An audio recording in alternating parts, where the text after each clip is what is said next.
بسم اللہ الرحمن الرحیم وبہ نستعین وصلی اللہ علی نبینا محمد وعلی آلہ وصحبہ اجمعین ومن تبعہم بإحسان الی یوم الدین وبعد۔ محترم سامعین، کسی بھی رسول کی بعثت کسی معاشرے کے اندر کب ہوتی ہے؟ جب وہ شرک، بدعات اور اللہ کے نازل کردہ دین سے مکمل طریقے سے ہٹ چکا ہوتا ہے۔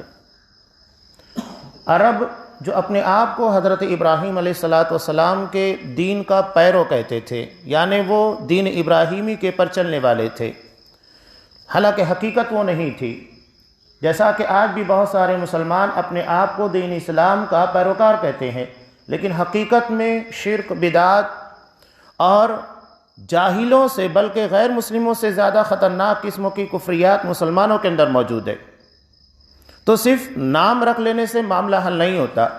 یہی بات دراصل مشرکین مکہ کی تھی کہ یہ اپنے آپ کو حضرت ابراہیم علیہ السلام کی شریعت، ان کے دین کے مطابق چلنے والا کہتے، لیکن ان کے اندر بت پرستی تھی، شرک اور جاہلیت کی بہت ساری چیزیں تھیں۔ اب سوال یہ پیدا ہوتا ہے کہ سب سے پہلے عرب، یعنی خاص طور سے اس کا مرکزی علاقہ حجاز، جسے مکہ اور مدینہ کہا جاتا ہے، مدینہ اور مکہ ان دونوں علاقوں کو حجاز کہا جاتا ہے، اس میں سب سے پہلے شرک اور بتوں کی عبادت کو رائج کرنے والا عمرو بن لحی تھا، جو بنو خزاعہ سے تعلق رکھتا تھا۔ یہ مکہ کا بہت بڑا قبیلہ بنو خزاعہ، اسی قبیلے کے اندر آپ دیکھیے ابو جہل ہیں اور بڑے بڑے سرداران قریش تھے۔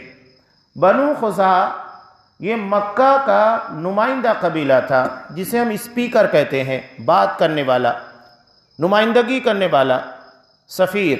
نبی کریم صلی اللہ علیہ وسلم نے حضرت عمر فاروق رضی اللہ تعالیٰ عنہ کے تعلق سے جو دعا مانگی تھی، ترمذی کی جو روایت میں ہے کہ اللہ اس دین کو تقویت دے، ابو جہل کے ایمان لانے کے بعد یا عمر بن خطاب کے۔ بہت کم لوگ جانتے ہیں کہ ابو جہل اور عمر بن خطاب رضی اللہ تعالیٰ عنہ، ان دونوں کے درمیان گہری رشتہ داری ہے۔ ابو جہل عمر فاروق رضی اللہ تعالیٰ عنہ کا سگا ماموں تھا، ایک ہی قبیلے کے تھے۔ دراصل یہ قبیلہ سفارت کا کام کرتا، دوسری قوموں سے، دوسرے قبیلوں سے، دوسرے ملکوں سے بات چیت، اور آج بھی دیکھیے کہ یہ چیز دنیا میں بہت اہمیت کی حامل ہوتی ہے، جس کو ہم سفارت کاری کہتے ہیں، دو ملکوں کے درمیان بات چیت، تعلقات، ان ساری چیزوں کو ہینڈل کرنا۔ تو بنو خزاعہ تھا۔ اسی کا ایک شخص یمن جاتا ہے، یمن جانے کے بعد جب وہاں دیکھتا ہے کہ لوگ بتوں کی عبادت کر رہے ہیں، اسے بڑا اچھا لگا، حالانکہ یہ اپنی قوم کا انتہائی نیک، شریف اور پارسا انسان تھا۔ شیطان نے اسی پارسائی اور شرافت کے چولے میں عرب کے اندر بت پرستی کو رائج کر دیا۔ وہاں سے وہ سب سے پہلا بت جو لے کر آتا ہے وہ منات تھا، ہبل تھا۔ ہبل سب سے پہلا بت تھا جو کہ کعبۃ اللہ میں لا کر نصب کیا، اور اس کو نصب کرنے والا عمرو بن لحی تھا۔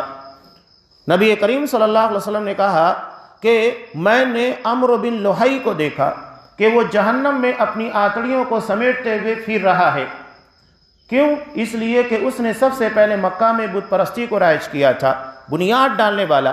جو بنیاد ڈالے گا وہ اصل مجرم مانا جائے گا، اور جو اس کے پیچھے چلنے والے لوگ ہیں اس کے تابع ہوں گے۔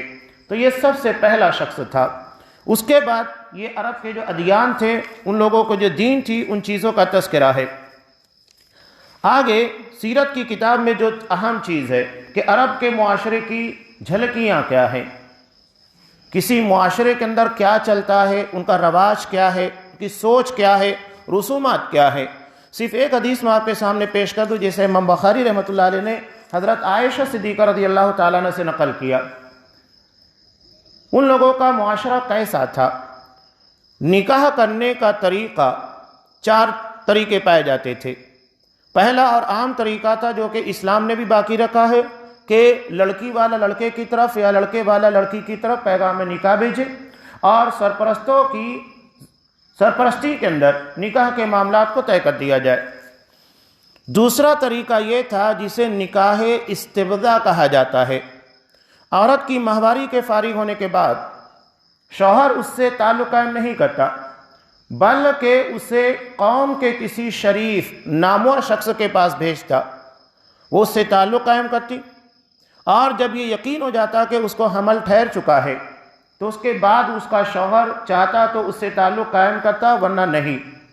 اسے ہندوستان کے اندر نیوک کہا جاتا ہے، اور یہ عرب میں استبداء کے نام پر، یعنی کسی کی شرمگاہ کو ادھار کے طور پر لینا، یہ مانا جاتا ہے۔ یہ اس معاشرے کی جھلکی ہے۔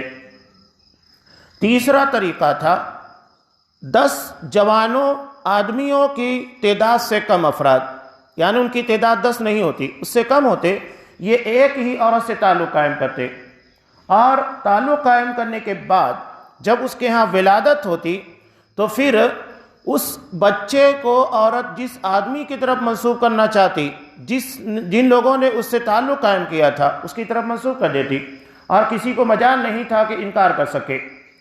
عرب میں عورت کا بڑا اثر رسوخ تھا، آگے بھی کچھ چیزیں وہاں پر آپ کو سامنے نظر آئے گی۔ چوتھی نکاح کی شکل یہ پائی جاتی تھی کہ ایک ہی عورت کے پاس، جسے ہم اپنے زمانے کے اندر رنڈیاں کہتے ہیں، طوائف کہتے ہیں، سارے مرد جایا کرتے، اور بچے کی ولادت کے بعد قیافہ شناس کے ذریعے یہ طے کیا جاتا کہ کس کی اولاد ہے۔ یہ معاشرہ تھا۔ وہاں کے شرفا کا عالم یہ تھا کہ انہوں نے اپنی لونڈیوں کو باقاعدہ کاروبار کے پر، جسم فروشی کے پر لگا رکھا تھا، اور اسی کی کمائی کے ذریعے وہ اپنی زندگی کا گزران کیا کرتے تھے۔ یہ قوم کے شرفا، سرداران، جنہیں عزت کی نگاہ سے دیکھا جاتا ہے، ان لوگوں کی حالت تھی۔ یہ اس معاشرے کی جھلکی ہے۔ نبی کریم صلی اللہ علیہ وسلم کا جو خانوادہ تھا ہاشمی ہے، جو نبی کریم صلی اللہ علیہ وسلم کے پردادا ہاشم کے نام کے پر چلا ہے، ہاشمی۔ عبد المطلب نبی کریم صلی اللہ علیہ وسلم کے دادا، نبی کریم صلی اللہ علیہ وسلم کے دادا کو اللہ تبارک و تعالیٰ نے خواب میں چاہے زمزم کے کنویں کے تعلق سے اشارات دیے کہ اس کو کس جگہ کے پر کھودنا ہے، وہ کہاں ہے۔ زمزم کے کنویں کو ڈھانک دیا گیا تھا، اس میں بہت ساری چیزیں تھیں جو مدفون تھیں، اور اس جگہ کی نشاندہی کرنے کے بعد جب لوگوں نے کھدائی کی تو چیزیں بھی نکلی جو انہوں نے خواب میں دیکھی تھی، ان چیزوں کو نکالا گیا، زمزم کا کنواں دوبارہ صاف کیا گیا۔ اس بنیاد کے پر عبد المطلب کی لوگوں کے اندر عزت اور وقار بڑھ گیا۔ انہی کے زمانے میں ایک واقعہ پیش آتا ہے جو نبی کریم ایک اہم واقعہ۔ ان کی 10 اولاد تھی۔ میں نے پہلے کہا کہ عورت کا اثر رسوخ کتنا زیادہ تھا عرب میں، اس کی ایک جھلکی اور ہے۔ مسئلہ یہ تھا کہ عبد المطلب نے نظر مانی تھی کہ اگر اللہ نے مجھے 10 اولاد دی لڑکے تو میں ایک بچے کو اللہ کے گھر کے لیے قربان کر دوں گا۔ اب ہوا یوں کہ نبی کریم صلی اللہ علیہ وسلم کے والد محترم عبداللہ یہ 10ویں بیٹے تھے، اور 10ویں بیٹے ہونے کی حیثیت سے انہیں قربان کرنا تھا۔ جب حضرت عبداللہ بڑے ہوئے تو عبد المطلب نے اپنی اس نظر کے بارے میں تذکرہ کیا۔ اب لوگوں نے یہ مشورہ دیا کہ ایک کاہنہ عورت، یعنی عورتوں کے اثرات کتنے تھے وہ فیصلے کیا کرتی تھیں، اس کے پاس جاؤ، وہ تمہارا فیصلہ کرے گی۔ تو اس کاہنہ نے یہ کہا کہ چٹھی قرعہ ڈالا جائے۔ اس وقت عرب میں کسی آدمی کے مرنے کے بعد یا اس کا اگر مرڈر کر دیا جاتا تھا تو اس کی دیت 10 اونٹ تھی۔ کہا کہ ایک آدمی کے قتل کی قیمت 10 اونٹ رکھی جائے، اور قرآن میں دیکھا جائے کہ قرآن میں عبداللہ کا نام آتا ہے یا تو اونٹوں کا نام آتا ہے۔ جب تک عبداللہ کا نام نہیں آئے گا 10 اونٹ بڑھائے جائیں گے، اور ہوا بھی یہی۔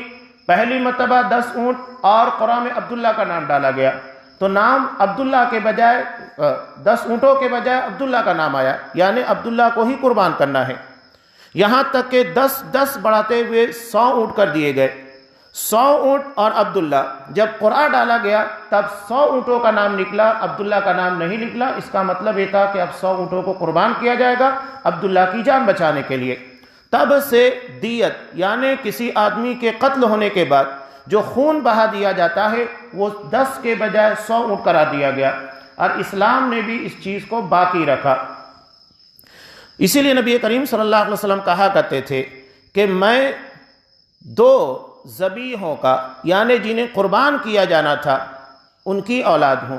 نبی کریم صلی اللہ علیہ وسلم کے جد امجد حضرت اسماعیل علیہ السلام، جنہیں حضرت ابراہیم علیہ السلام نے اللہ کے حکم سے ذبح کرنا چاہا، لیکن اللہ کو آزمائش مقصود تھی۔ اور دوسرا ذبیح آپ صلی اللہ علیہ وسلم کے والد عبداللہ ہے، جنہیں 100 اونٹوں کی قربانی دے کر بچایا گیا۔ اب عبداللہ بڑے ہونے کے بعد ان کا نکاح حضرت آمنہ سے ہوتا ہے۔ نبی کریم صلی اللہ علیہ وسلم کی پیدائش سے ٹھیک 50 یا 55 دن پہلے ایک اہم واقعہ پیش آتا ہے، جس کو واقعہ فیل کہا جاتا ہے، جس کے پر مکمل سورہ نازل ہوئی۔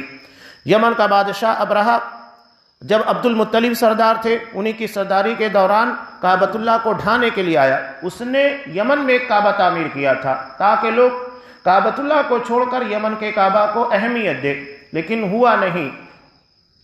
اور ایک شخص نے راتوں رات یمن کے بنائے ہوئے اس جال ساز کعبے کے پر پاخانہ لگا دیا، اور وہ اصل میں مکہ کا تھا۔ اسی کا انتقام لینے کے لیے کہ اصل مرکز کو میں ڈھا دیتا ہوں، وہ ہاتھیوں کے ساتھ مکہ کے لیے نکلا۔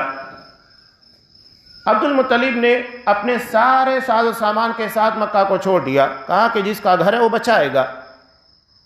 اللہ تبارک و تعالیٰ نے اپنے گھر کی حفاظت کی۔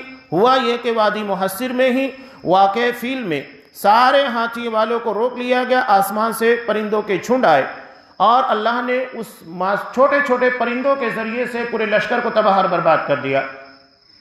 یہ آپ صلی اللہ علیہ وسلم کی ولادت سے 50 یا 55 دن پہلے کا واقعہ ہے۔ اب نبی کریم صلی اللہ علیہ وسلم کی جب ولادت ہوتی ہے، آپ صلی اللہ علیہ وسلم کی ولادت صحیح قول کے مطابق 9 ربیع الاول کو ہوئی، 12 نہیں، 9 ربیع الاول۔ لوگوں میں مشہور کر دیا گیا کہ 12 ربیع الاول کو آپ صلی اللہ علیہ وسلم کی پیدائش ہوئی اور 12 کو وفات۔ 12 ربیع الاول کو آپ کی وفات ہوئی، یہ طے ہے، اس کے پر کوئی اختلاف نہیں ہے۔